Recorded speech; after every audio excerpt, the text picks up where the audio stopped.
Hello everyone and welcome to my Bachelor Nation official channel. I hope everyone is having a wonderful day. Before we begin, please hit the subscribe button and gives this video a thumbs up. American Idol champion Jamal Roberts is giving back to his fans in a big way. He has been quite busy since the competition's end.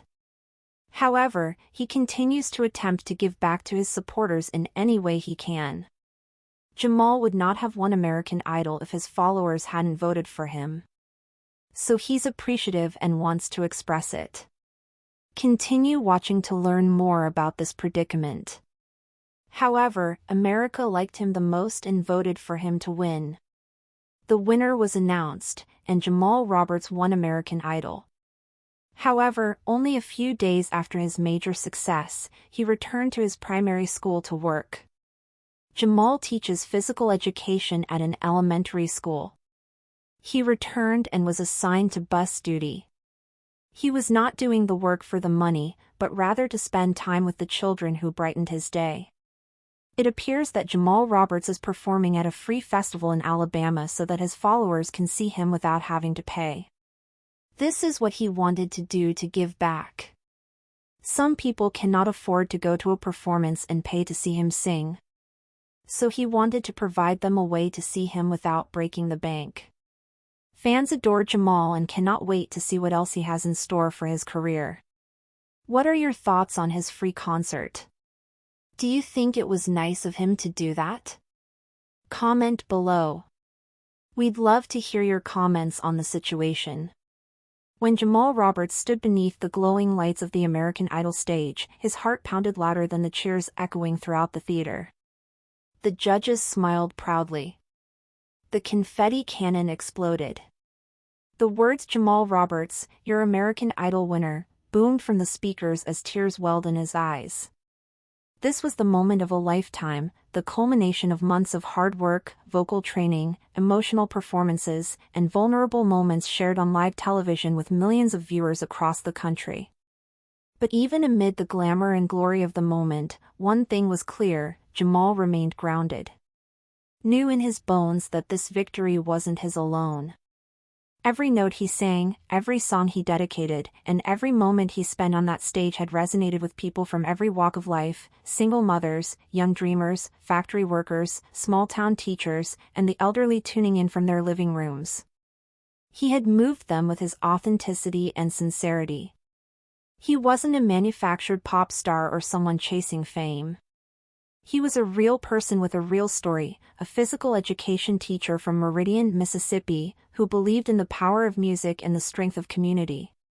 So when the spotlight dimmed and the red carpet interviews ended, Jamal didn't rush to Hollywood or get lost in a whirlwind of luxury and self-indulgence. Instead, he went home.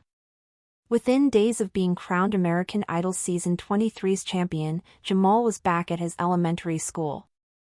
There were no camera crews following him this time, no screaming fans or stylists holding his wardrobe. He returned in a t-shirt, gym shorts, and a whistle around his neck. The children at the school were ecstatic when they saw him. Their teacher, the man they'd watched perform live each week on national television, was back in the gym and, surprisingly, on bus duty before and after school. Many people asked him why he came back so quickly, but Jamal's answer was always the same: "This is where I belong." For Jamal, teaching was never about the paycheck. It was about the kids, their laughter, their energy, their joy. They had supported him just as much as the rest of the country had. His school held watch parties every week. Parents sent in cards. His students voted, cheered, and believed in him, often wearing handmade shirts with Team Jamal scrawled across them in marker.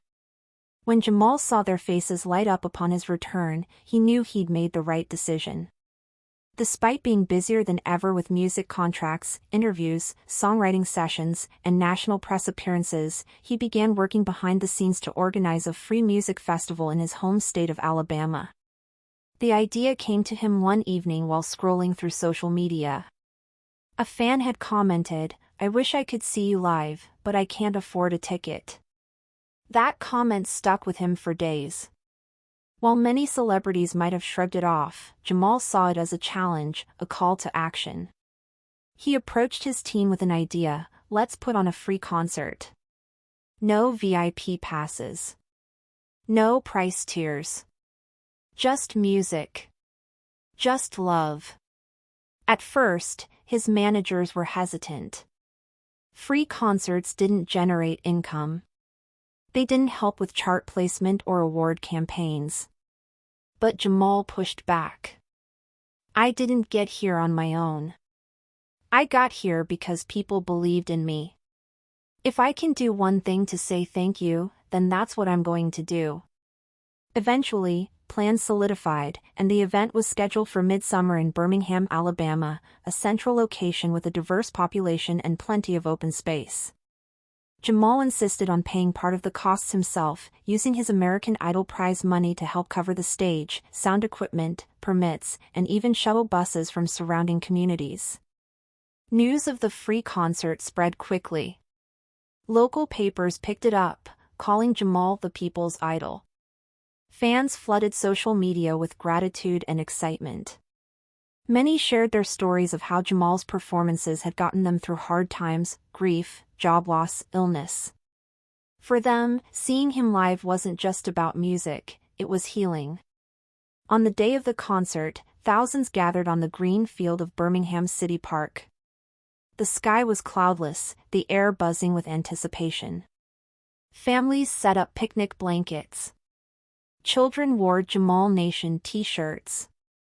Grandparents lounged in lawn chairs. There were no overpriced vendors, no lines for luxury seating, just community. What followed was a setlist that spanned his American Idol journey. He opened with his audition song, the heartfelt rendition of Sam Cooke's A Change Is Gonna Come, which had first introduced America to his soulful voice. He followed with his show-stopping duet from Top 10 Week and even brought up a few local musicians to share the stage with him. Between songs, he told stories about his students, about the long nights practicing in his garage, about the fear he'd felt before every live show. And he always came back to one theme: gratitude. The crowd sang along. Some cried. Others danced. And when Jamal sang his original single, Higher, a gospel-tinged anthem of perseverance and hope, thousands of voices rose in unison, echoing through the city. That moment, unfiltered and electric, wasn't just a concert. It was a celebration of something bigger than music. It was a shared testimony of resilience, unity, and the belief that good things come to those who lift others up. Even as record labels courted him and tour offers poured in, he made it clear that his career would always be fan-driven. He turned down several high-paying gigs that required exclusivity clauses preventing him from returning to his hometown for certain periods. My success means nothing if I can't bring it back home, he explained in a candid interview. He also started a scholarship fund in his school district, one that supported students who wanted to pursue the arts, sports, or education. Thanks for watching. If you likes this video, do not forget to subscribe to my channel and do not miss any update.